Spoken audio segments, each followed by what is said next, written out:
Juízes capítulo 6, nós vamos ler apenas o primeiro versículo, mas eu quero pedir a você que depois mantenha a Bíblia aberta durante toda a pregação, porque nós vamos estar meditando em todo o capítulo 6 e parte do capítulo 7 de Juízes.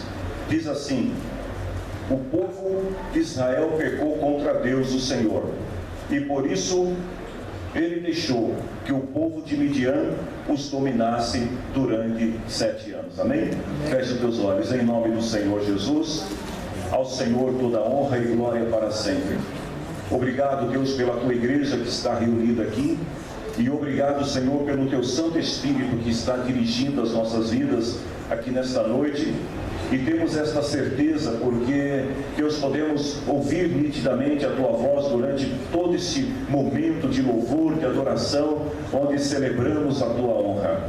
Quero pedir, Deus, ao teu Espírito Santo, que venha usar a minha vida neste momento, dirigir, Senhor, cada palavra que for dirigida a esta congregação. Também usar, Senhor, a vida de cada um de nós, de nossos irmãos e irmãs que vão estar recebendo esta palavra. E mais uma vez eu peço, Senhor, a tua ajuda, para que nada, absolutamente nada, venha desviar o nosso foco, a nossa atenção da palavra do Senhor ministrada neste momento. Em nome de Jesus Cristo, amém. Podemos assentar. Antes de começar a mensagem, tem um hino que está me incomodando esta semana. E a culpa é das irmãs. Porque as irmãs cantaram um hino que, sabe aquele hino que o refrão fica na cabeça da gente? E o negócio fica martelando, fica batendo. Tá. Quem mandou largar a rede? Quem mandou você parar? E esse hino fica batendo, martelando aqui. Aí eu vou para uma reunião ontem e os irmãos decidem cantar esse hino. Só que os irmãos não cantaram uma vez o hino, eles cantaram assim umas 4 ou 5 vezes o hino. E se o negócio já estava martelando na minha cabeça, voltou mais ainda. Quem mandou largar a rede? Aí eu chego aqui, as irmãs cantam o hino hoje também. Eu falei, nossa, Senhor, quem mandou largar a rede, quem mandou você parar? Eu acredito que Deus está falando com alguém aqui nesta noite sobre essa palavra. Queridos irmãos, a palavra que eu quero trazer para vocês nesta noite, o tema dessa palavra é vivendo sob a perspectiva de Deus. Nós começamos lendo o primeiro versículo do capítulo 6 de Juízes, que mostra que todo pecado traz uma consequência, que todo pecado ele gera uma opressão dos inimigos, e eu diria até que as perdas se tornam constantes, e às vezes a pessoa, quando ela está distante da relação, da comunhão com Deus, por mais que ela se esforce, por mais que ela trabalhe, por mais que ela plante, semeie, ela não consegue ter boas colheitas. Naqueles dias, nos dias de Gideão, a Bíblia diz que o povo de Israel, a nação de Israel, tinha pecado contra o Senhor. E a consequência disto é que Deus deixou que o povo seguisse o seu próprio curso, o curso natural. O resultado foi que os inimigos se levantaram e começaram a dominar o povo de Israel. Versículo 2 até o versículo 6 diz que a opressão, a dominação, ela foi tão forte sobre a casa de Israel que o povo teve que se esconder em cavernas, em lugares seguros nas montanhas, porque os inimigos vinham e eram mais fortes, mais numerosos e poderosos do que os filhos de Israel. A Bíblia diz que todas as vezes que os israelitas semeavam, os midianitas vinham e não vinham sozinhos. Eles se reuniam com os amalequitas, com os povos do deserto e atacavam a terra de Israel. Como se não bastasse, a Bíblia diz que eles não deixavam nada para que os israelitas pudessem viver, nem menos uma ovelha, uma vaca ou um jumento. A opressão sobre a nação era tão forte, tão terrível, que a Bíblia diz aqui que eles pareciam gafanhotos, que vinham com seus gados, com as suas ovelhas, e tomavam o território israelita, recolhiam tudo aquilo que eles tinham plantado, e diz a Bíblia que eles e os seus camelos eram tantos que não dava para contar.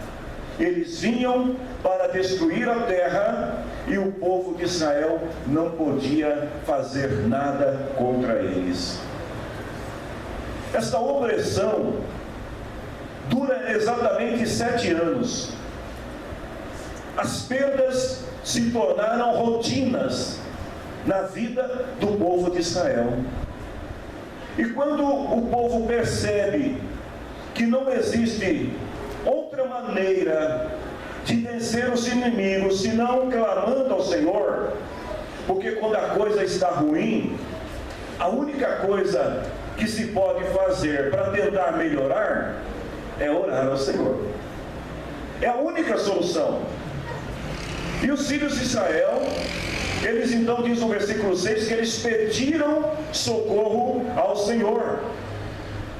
E notem isto, queridos irmãos, que independente do estado em que se encontrava o povo, que haviam pecados contra o Senhor, rejeitado o Senhor, no momento em que o povo decide buscar o Senhor, Deus simplesmente ouve a oração do povo e responde à oração do povo. E lá em 2 Crônicas, capítulo 7, versículo 14, o Senhor disse assim, que quando o povo ora, o povo que pertence a Deus, se arrepende, abandona o pecado, ora, Deus ouve a oração dos céus, perdoa os pecados e faz o país progredir novamente. Deus está sempre disposto a ouvir orações sinceras. E os filhos de Israel, eles estão diante de um impasse, de uma situação que não pode ser resolvida se não for através das mãos do Senhor, do poder de Deus. E aí a Bíblia diz, continuando, versículos 7 e 8, que quando eles oraram ao Senhor, por causa dos opressores, sabe o que Deus fez? Deus mandou um profeta. Deus mandou um profeta para falar com o povo. E é interessante porque sempre quando nós oramos ao Senhor, em qualquer situação, Deus sempre vai mandar alguém, Deus sempre vai colocar alguém no teu caminho para falar a palavra do Senhor para você. Aleluia. 2 Crônicas, capítulo 20, versículo 20. Confie no Senhor Deus e vocês estarão seguros. Confie nos seus profetas e vocês vão prosperar. Por isso que é importante que a todo momento a gente esteja atento à voz profética na casa de Deus.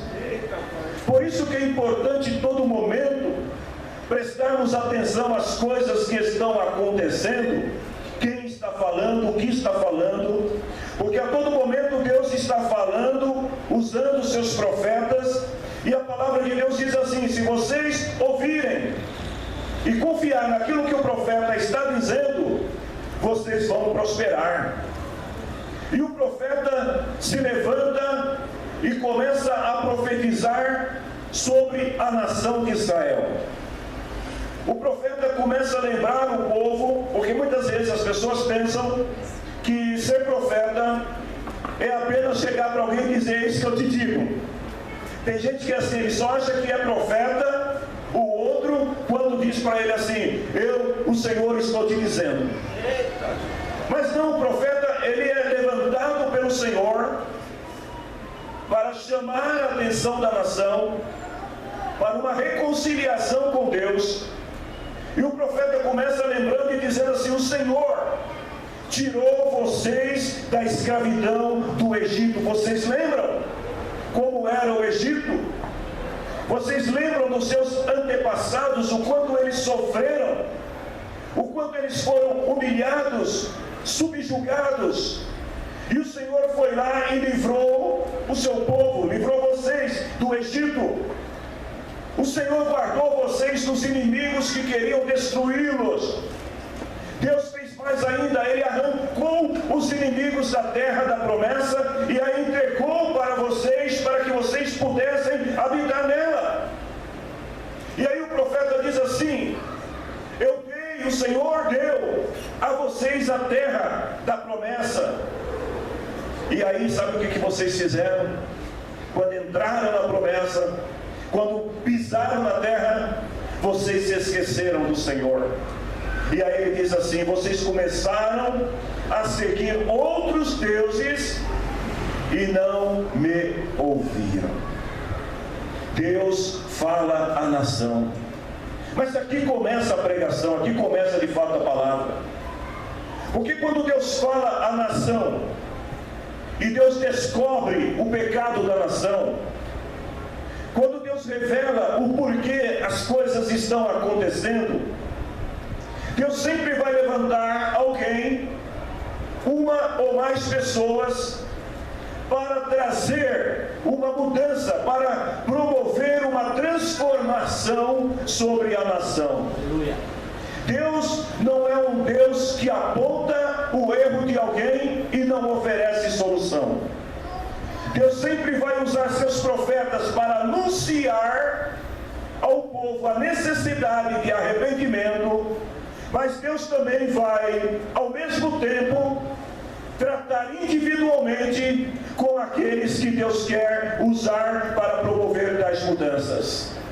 Deus escolhe, não é qualquer um. Deixa eu te falar uma coisa, você que está aqui nessa noite. Você não é qualquer um. Porque quando Deus escolhe alguém, vocês que estão aqui nessa noite foram escolhidos por Deus. Deus nunca vai escolher qualquer um. Deus nunca vai escolher alguém desocupado. Os negócios de Deus são sempre com pessoas boas, que querem ser melhor, inconformadas, pessoas que estão ocupadas fazendo alguma coisa. E Deus olha para a nação de Israel e Ele vê um homem. O nome desse homem é Gideão. Enquanto o seu povo está escondido nas cavernas e reclamando das condições ruins, Gideão, ele é um homem diferente, ele é inteligente, porque ele percebe que uma maneira, uma estratégia de como enganar os seus inimigos, e ele pega então um tanque, o lugar onde eles malhavam, pisavam as uvas, e ele diz: é aqui que eu vou malhar, é aqui que eu vou limpar o trigo. Mas enquanto Gideão está trabalhando, Gideão está inconformado com a situação que está acontecendo com a sua família e com a sua nação. Ele é aquele tipo de pessoa que não coloca na crise a culpa pela derrota. Gideão não é aquele tipo de pessoa que diz assim: o mundo está mal, por isso que tudo vai mal. Não, Gideão, ele quer mudar. E ele está desenvolvendo algumas estratégias, se esforçando e tentando buscar alguns resultados que possam satisfazer as necessidades da sua família, ainda que de maneira incorreta. Mas ele se preocupa com a sua família. Deixa eu te falar uma coisa: Deus se agrada de gente esforçada. O negócio de Deus não é com preguiçoso. Provérbios capítulo 6. O negócio de Deus é com gente inconformada, é com gente que levanta cedo, que vai à luta, é com gente que olha para a situação e diz assim: você é grande, pode vir quente que eu estou fervendo. Deus se agrada de pessoas ousadas, inconformadas. E Deus vê tudo, Deus sempre tem uma solução. Escute, não basta orar, não basta demonstrar arrependimento e dizer assim: Senhor, nós pecamos, nós aceitamos a punição, Senhor, tem misericórdia, porque o povo clamou por socorro. É preciso ter atitude e coragem para mudar. É por isso que Deus vai falar com Gideão. Deus responde o clamor do povo e fala com Gideão. Mas deixa eu te fazer uma pergunta aqui antes de continuar com a palavra. Você está preparado para ouvir o que Deus tem para te dizer nessa noite? Gideão ouve a voz de Deus. E é interessante que versículo 12, você que está com a Bíblia aberta aí, versículo 12: o anjo do Senhor apareceu para Gideão naquele momento em que ele está ali indignado, revoltado, trabalhando e com muita raiva dos inimigos. Ele quer colocar um fim na situação. E aí Deus, através do seu anjo, o Senhor está com você. Olha a palavra do Senhor para Gideão. Gideão está trabalhando, indignado, revoltado, muito bravo com a situação. E Deus chega. Eu diria que o anjo do Senhor deve ter chegado e palmas para Gideão. E Gideão deve ter olhado e falado: o que está rolando? E o anjo diz: o Senhor é contigo, você é corajoso. Gideão, olha a resposta que ele dá para o anjo do Senhor: se o Senhor está conosco, por que é que isso está acontecendo com a gente? Peraí, você está dizendo que Deus está comigo, que o Senhor é comigo, e a minha casa está sendo humilhada, o meu povo está sendo humilhado, os inimigos estão destruindo os nossos campos, e o Senhor está dizendo que Deus é comigo. Ele diz assim: onde estão aquelas coisas maravilhosas que os mais velhos contaram? Aí ele termina e diz assim para o anjo: Deus nos abandonou e nos entregou aos midianitas. Deixa eu te falar uma outra coisa: Deus gosta de gente transparente, ousado, como diria o nordestino cabra macho. Deus gosta de gente que abre o jogo e fala abertamente com ele aquilo que está sentindo. Isso mesmo. Porque Gideão diz assim: Deus nos abandonou, só está dizendo que Deus está conosco, e o negócio está desse jeito. Na verdade, Gideão estava diante do Senhor. Deus estava falando com Gideão, porque Deus estava vendo em Gideão potencial. Se você puder, diga comigo: Deus estava vendo em Gideão potencial. Mas o que é que Gideão está vendo? Gideão está vendo o povo. Gideão está olhando para o povo enquanto Deus está olhando para Gideão. E aí a pergunta dele é: se Deus é comigo, por que a minha família está sofrendo? Mas espera aí, Deus está falando com Gideão. E aí duas coisas que o Senhor me fez entender nessa palavra: a perspectiva de Gideão e a perspectiva de Deus. Como é que você se vê e como é que Deus se vê? Porque Deus, olha só, a perspectiva de Gideão primeiro: eu e meu povo estamos sofrendo nas mãos do inimigo. A perspectiva de alguém que está revoltado, indignado, mas que não faz nada para mudar a situação. Qual é a perspectiva de Deus? Gideão, você é a pessoa que vai mudar a história da tua família e a história do teu povo. Gente, eu acho que isso merece um aplauso ao Senhor.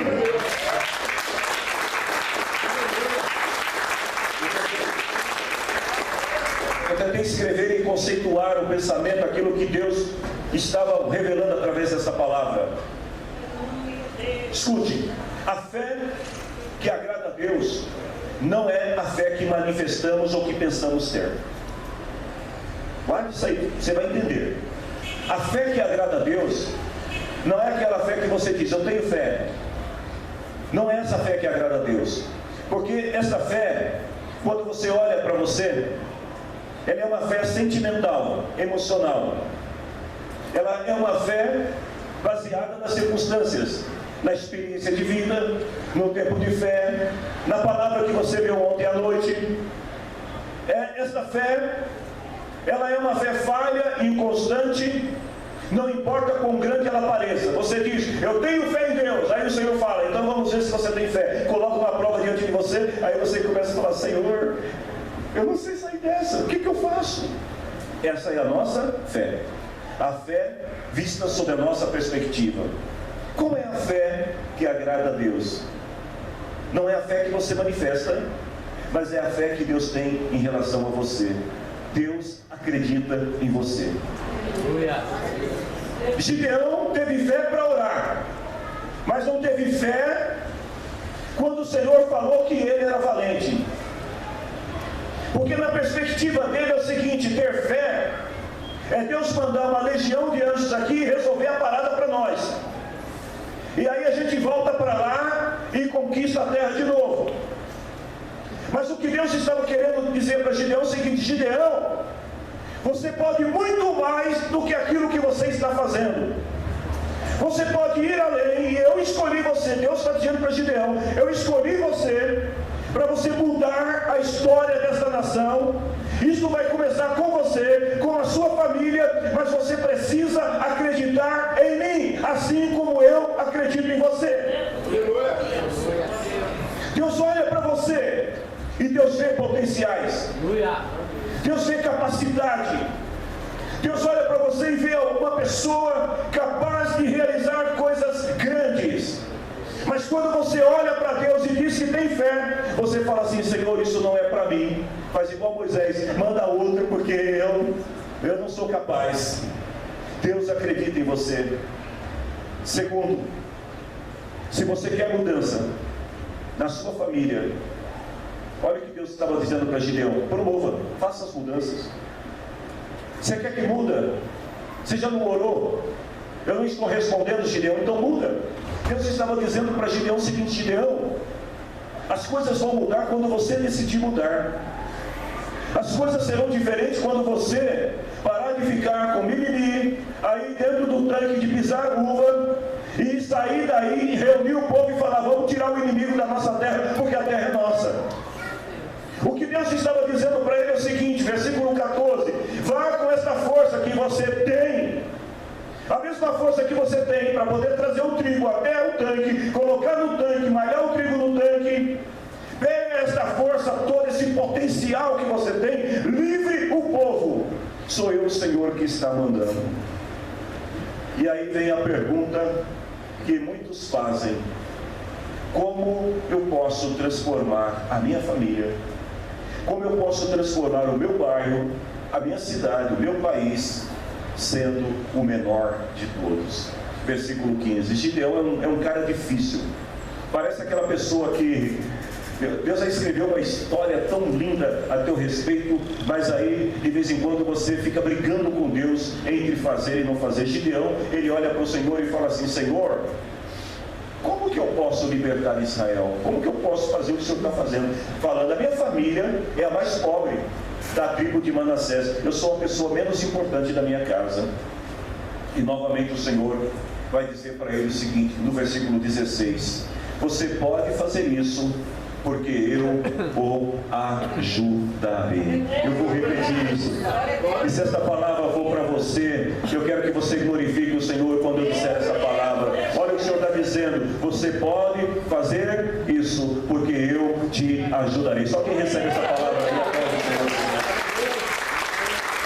Você pode. O Senhor está dizendo para ele: Gideão, você pode fazer, porque eu estou com você e você vai esmagar os inimigos como se eles fossem um só homem. Gideão ainda está em dúvidas, e as dúvidas são coisas naturais, as pessoas têm dúvidas. Algumas vezes eu ouvi algumas palavras de profecia, e eu confesso para vocês que algumas vezes eu falei assim: Senhor, eu só tenho certeza que o que o profeta está falando é para mim mesmo, ele não errou o endereço. As dúvidas acontecem, mas Deus é tão maravilhoso que Ele sabe que as dúvidas, quando elas surgem, é para serem resolvidas. Então Gideão, ele fala assim para o Senhor: Senhor, tudo bem, eu estou entendendo o que você está falando, mas o negócio é o seguinte: eu preciso de uma prova. Eu preciso que o Senhor prove para mim que realmente é o Senhor que está falando. E aí, a segunda coisa que Gideão vai fazer, depois de pedir a prova ao Senhor, isso é muito importante, porque antes dele receber a resposta de Deus, ele faz uma coisa boa, ele dá uma oferta para o Senhor. Ele pergunta para Deus, mas junto com a sua pergunta, ele também prepara. Não foi uma oferta barata, foi uma oferta cara, porque imagine, em tempos de crise, que faltavam ovelhas, faltavam gados, faltava alimento para o povo. Gideão vai pegar a melhor das suas ovelhas, ele vai pegar 10 quilos de farinha. Eu não sei o que ele pensou do anjo, ou se o anjo era, sei lá, assim, mais robusto, né? Porque ele pegou 10 quilos de farinha para fazer pão.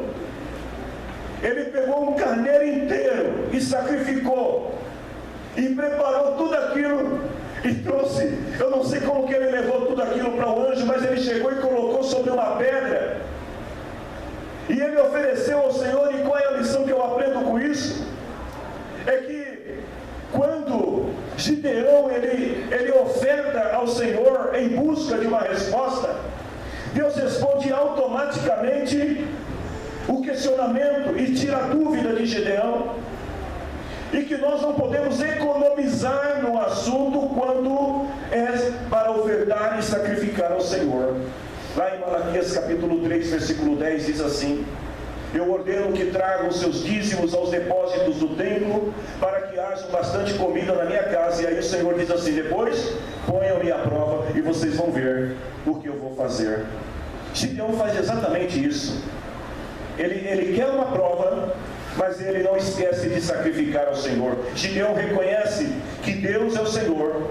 Quando Gideão ele coloca a sua oferta sobre aquela pedra, e ele diz assim para o anjo: olha, isso aqui é para o Senhor. E a Bíblia diz que o anjo toca naquela oferta, e no mesmo momento um fogo consome toda aquela oferta na pedra. E aí então Gideão, naquele momento, ele percebe que é Deus que está falando com ele, e ele decide edificar um altar ao Senhor. Queridos, o fato de Deus falar conosco e dar provas de que é Deus que está falando conosco também não resolve o problema, porque o povo continuava sofrendo, a família de Gideão continua sendo subjugada. E aí o que eu aprendo com esta lição? Que às vezes a pessoa vem no culto, ela sacrifica ao Senhor, a pessoa vem ao culto, ouve a palavra do Senhor. Existem pessoas que às vezes, carregadas de emoção, choram no culto, porque quando Deus fala, tem uns que conseguem ficar durão, mas tem uns que se quebra todo, que igual geleia, né? Na presença de Deus, quando ouve a palavra do Senhor.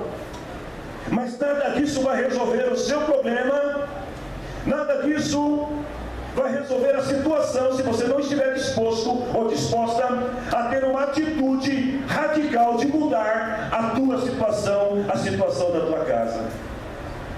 Depois que Gideão não tem mais dúvidas que Deus está falando com ele, Deus então, agora é a vez de Deus provar Gideão. E aí o Senhor dá para ele uma missão muito simples. Olha o que Deus fala para Gideão, versículo 25. O Senhor diz para ele assim: Gideão, eu tenho uma missão para você. Já que você acredita que é eu que estou falando com você, tem muita gente que fala assim: Deus falou comigo no culto hoje. Mas aí quando Deus pede alguma coisa para a pessoa, fala: peraí, Senhor, essa parte eu não ouvi, eu não entendi bem o que o Senhor estava dizendo. Quando Gideão tem certeza que Deus falou com ele, o Senhor fala para ele assim: bom, Gideão, agora é a vez de eu fazer uma prova contigo.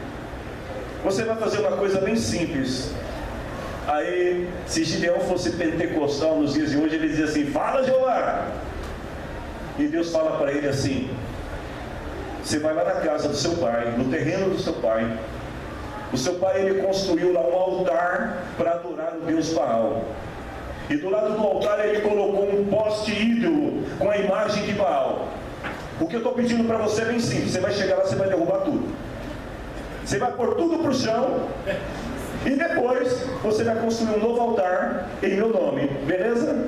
Olha o que a palavra do Senhor diz aqui: você vai pegar, e como se não bastasse, você ainda vai ter que pegar um touro do seu pai.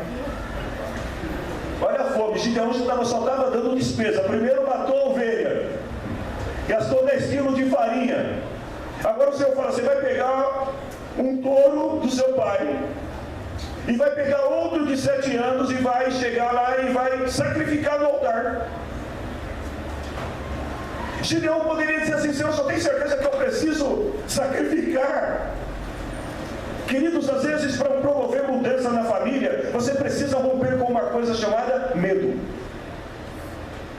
Porque quando Deus fala isso para Gideão, talvez pode parecer uma coisa simples, mas e se hoje Deus quisesse para você, que quando você chegar na tua casa, é para você tirar os altares de Baal que estão na tua casa, e quebrar tudo aquilo, não importa se é da mamãe, se é do papai, se é do tio, se é do primo, se é do irmão, e você tem que remover e tirar esses altares, você teria coragem?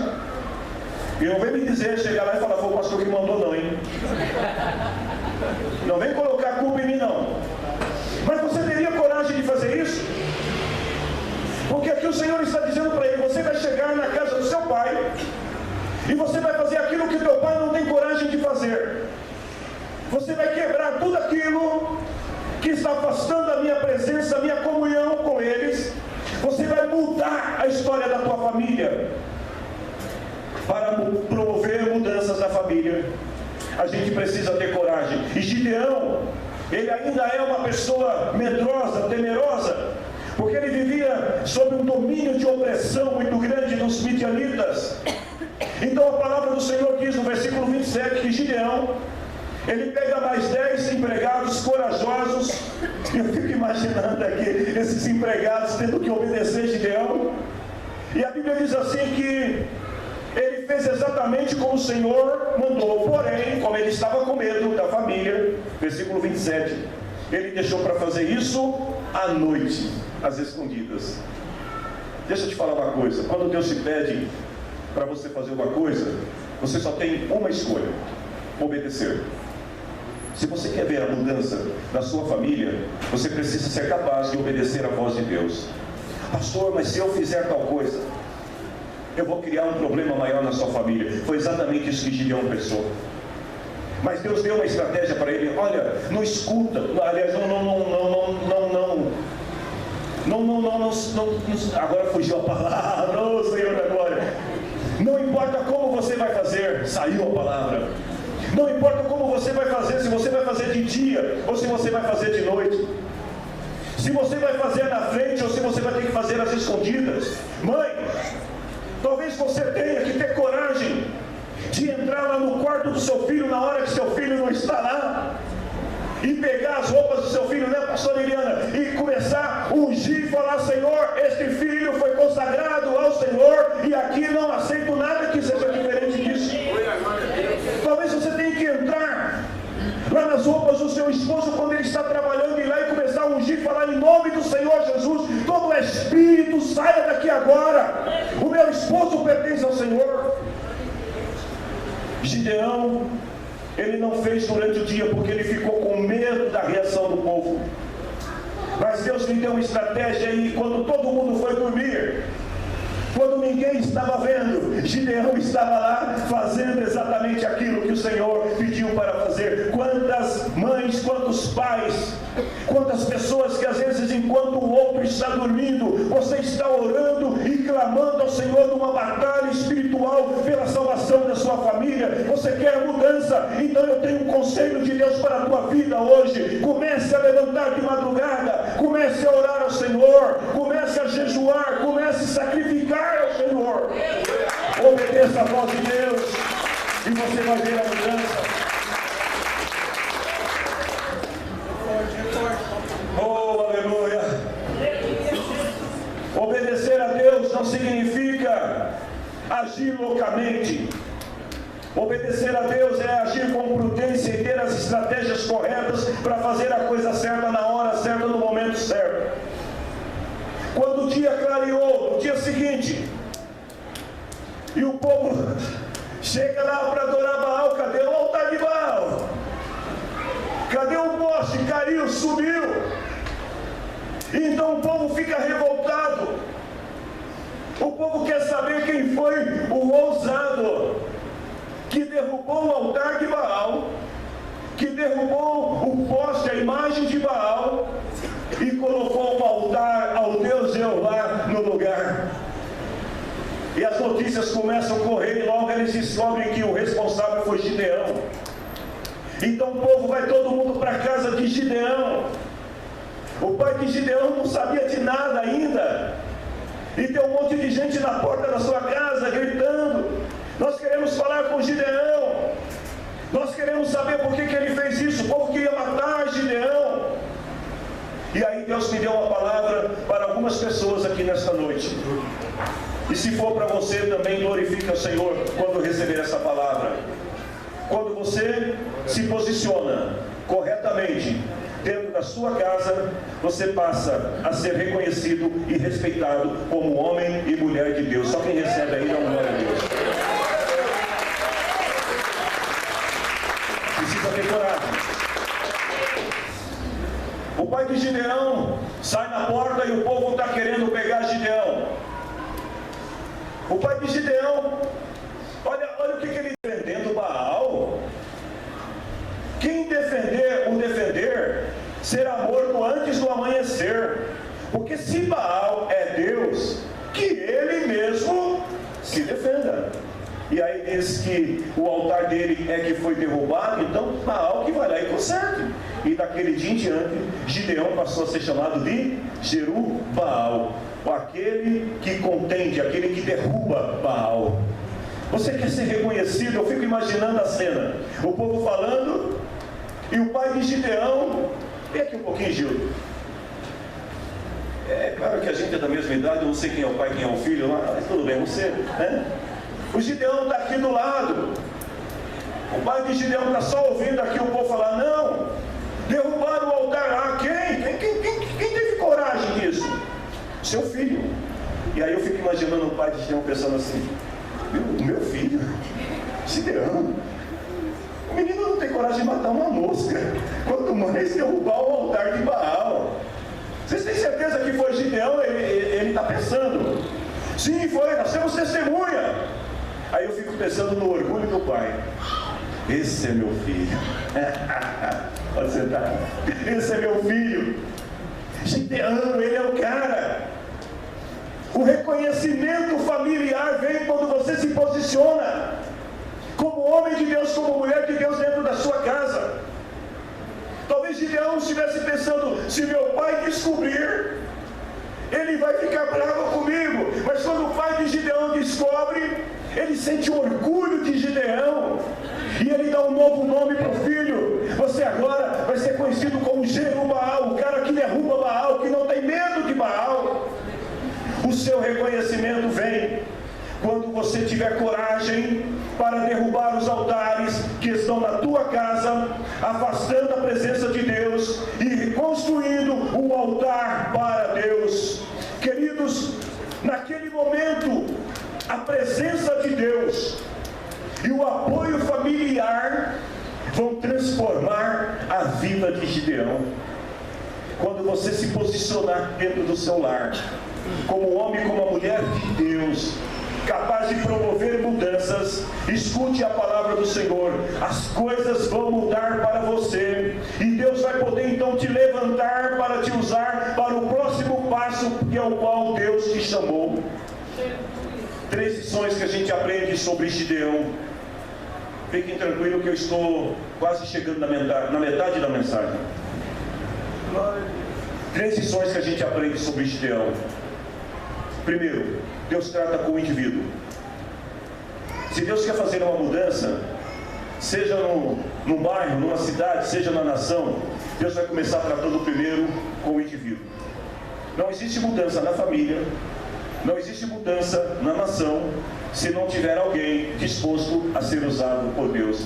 Olha o que o profeta diz, o Senhor diz através do profeta: eu procurei entre eles alguém que fosse capaz de se levantar e se colocar na brecha, mas não encontrei ninguém. Primeira coisa que Deus precisa para mudar a história de famílias, para mudar a história da nação, Deus precisa de um indivíduo. E eu te pergunto nesta noite: será que você é essa pessoa? Será que você é aquela pessoa que vai ter coragem ainda que às vezes com medo, porque, como eu disse, a fé, ela não pode estar baseada naquilo que a gente sente, mas naquilo que Deus pensa em relação a nós. Senhor, eu tenho medo de ir. Senhor, é o Senhor mesmo que está aí, então me deixa ir ter contigo sobre as águas. Olha o que Jesus disse: pode vir, Pedro. E sobre a palavra de Jesus, aliás, sobre a palavra de Jesus, Pedro, ele pisa na água e ele caminha sobre as águas. Então Deus precisa de alguém, de uma pessoa que queira ser o agente da transformação. Segunda coisa, Deus precisa restaurar a família. Porque quando Gideão tomou a posição, e ele foi capaz de ir lá e destruir tudo aquilo que estava afastando a presença de Deus da sua família, veio o reconhecimento familiar. O seu pai o reconheceu, seus irmãos, sua mãe, toda a família o reconheceu e viu que Gideão era um homem capaz de obedecer à voz de Deus e de ser o agente da transformação. Quando Deus restaura o indivíduo, quando Deus restaura a sua família, então Deus irá usá-lo para restaurar a nação. A vitória sobre o seu bairro, a vitória sobre os seus negócios, a vitória sobre a cidade, sobre a nação, sobre qualquer área da sua vida, ela vai vir exatamente nesta ordem. Primeiro Deus trata com você, depois trata com a sua casa e depois Deus trata com o todo. Ou seja, quando o Senhor governa sobre o indivíduo, e sobre a família e sobre a nação, os opressores são destruídos e aí vem os tempos de abundância. Capítulo 7, vamos para o capítulo 7. Você pensou que eu ia demorar, mas não. Se tem uma coisa que a palavra do Senhor me ensinou, é que o Espírito de Deus, ele é cordeiro. Amém? Será que nós ouvimos amém? Amém. O Espírito de Deus, ele trabalha dentro do relógio, na hora certa. Mais adiante, Gideão, agora com o apoio familiar e cheio do Espírito de Deus, ele vai se levantar e começar a reunir um povo para ir à batalha contra os midianitas. E mais uma vez, Gideão ainda ele não está muito confiante que Deus vai usá-lo. E o que ele faz? Ele sai e escolhe 32.000 homens para lutar a guerra com ele. Ele pensa consigo: os inimigos são muitos, então eu também preciso de muitos. O inimigo tem, eu também preciso ter. E ele reúne 32.000 homens e vai orar. E o Senhor fala para ele: Gideão, para que tanta gente? O que é isso, Gideão? Pode diminuir. E Gideão começa a diminuir. Aliás, não precisou muito, né? Gideão reúne o povo e pergunta: quem quer voltar para casa? Quem está preocupado com a família? E 20.000 vão embora. Fica 12.000. E aí o Senhor, ele volta e fala com Deus, fala: Senhor, olha, eu diminui mais da metade. E aí Deus fala: ainda tem muito. Bom, a história nos diz que Gideão vai ficar com 300 homens. Gideão ainda está vivendo uma fé muito baseada nas perspectivas que ele tem sobre si. Mas aí no capítulo 7, versículo 9 e 10, o Senhor diz para ele assim: Gideão, você vai levantar e vai atacar o acampamento dos midianitas. Eu já dei vitória a você. Mas esse mas de Deus mostra a condição em que se encontrava Gideão. Se você estiver com medo de atacar, desça até o acampamento deles e vá até lá e veja o que eles estão falando sobre você. Eu queria que você se colocasse em pé em nome do Senhor Jesus. O Ministério de Louvor pode vir à frente. Escute isso. O Senhor está dizendo aqui para Gideão: Gideão, eu já te dei a vitória.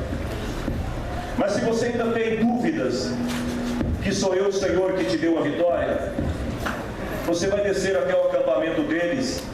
Você vai levar o teu ajudante junto. Vocês vão de noite, na calada da noite, às escondidas. Ninguém vai saber que é você, Gideão. E aí eu quero te perguntar nessa noite, e que você possa meditar sobre essa palavra a caminho da sua casa, ou quem sabe antes de você dormir: o que as pessoas dizem sobre você?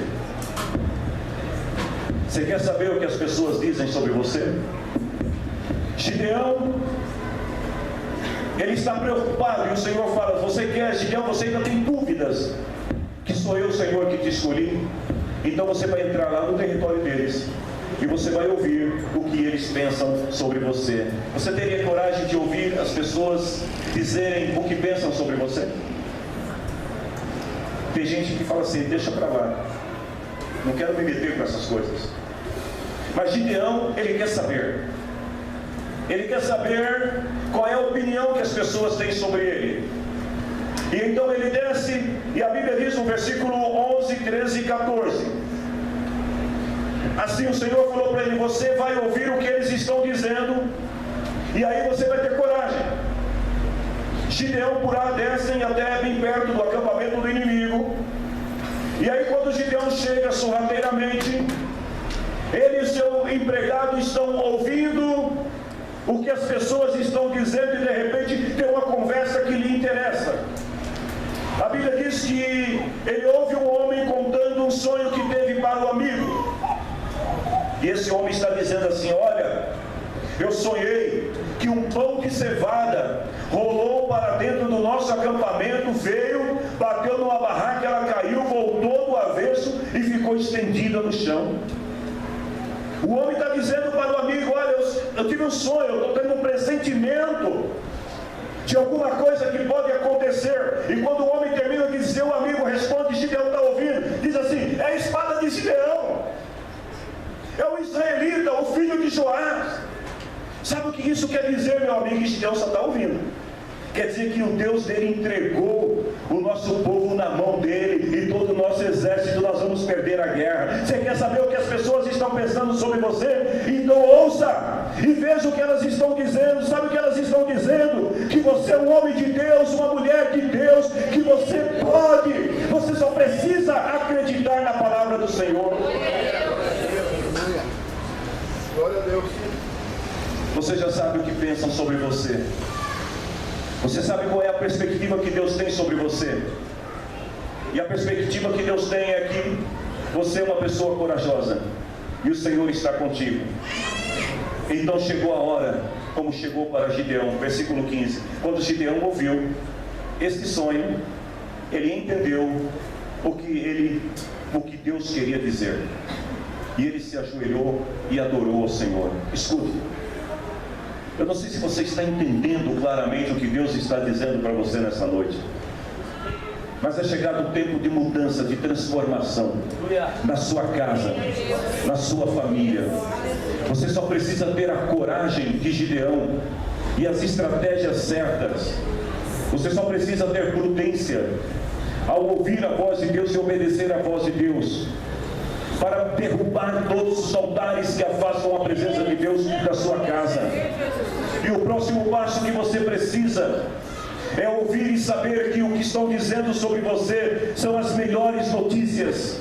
Você é uma mulher de Deus, você é um homem de Deus, um jovem de Deus, e a palavra do Senhor diz que Gideão voltou para o acampamento e reuniu lá a sua galera de 300 e disse: vamos nos levantar, gente, porque o Senhor entregou o exército dos midianitas nas mãos de vocês. Agora não temos dúvidas de que o Senhor está conosco e nós vamos vencer os inimigos.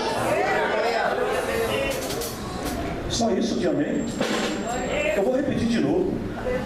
Agora não temos dúvidas que o Senhor entregou os inimigos nas nossas mãos e vamos vencer esta batalha. Só quem crê aí, aplauda o Senhor.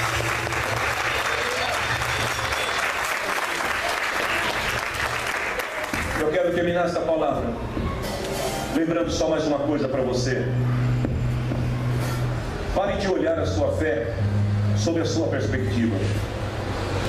Pare de olhar a sua fé como uma fé falha, fracassada, uma fé limitada. E comece a olhar para Deus e veja o que o Senhor pensa sobre você. E você vai descobrir que mesmo com medo, mesmo sendo o menor da sua casa, mesmo sendo a menor família do bairro, Deus vai te levantar e vai fazer de você um agente de transformação aonde você se encontra. Eu quero orar com você neste momento, mas eu quero te convidar para fazer um sacrifício ao Senhor neste momento. Eu quero te convidar para adorar ao Senhor. Um sacrifício de louvor. Uma oferta ao Senhor agora, como alguém que entendeu a voz de Deus. Eu quero te convidar para fechar os teus olhos e adorar ao Senhor conosco neste momento. Eu não posso ficar de pé diante da tua glória.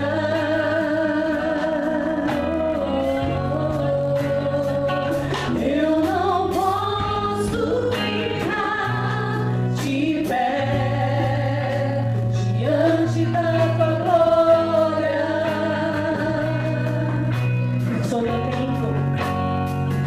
Sou teu templo, teu sacrifício, o teu altar vem reinar em mim.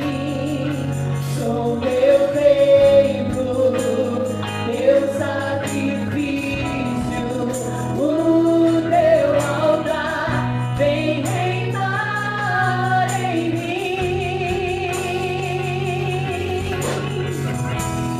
Caia fogo do céu, queima este altar, mostrando este povo que há Deus em Israel. Caia fogo do céu, queima este altar, mostrando este povo que há Deus em Israel. Ainda com os olhos fechados. Em nome do Senhor Jesus.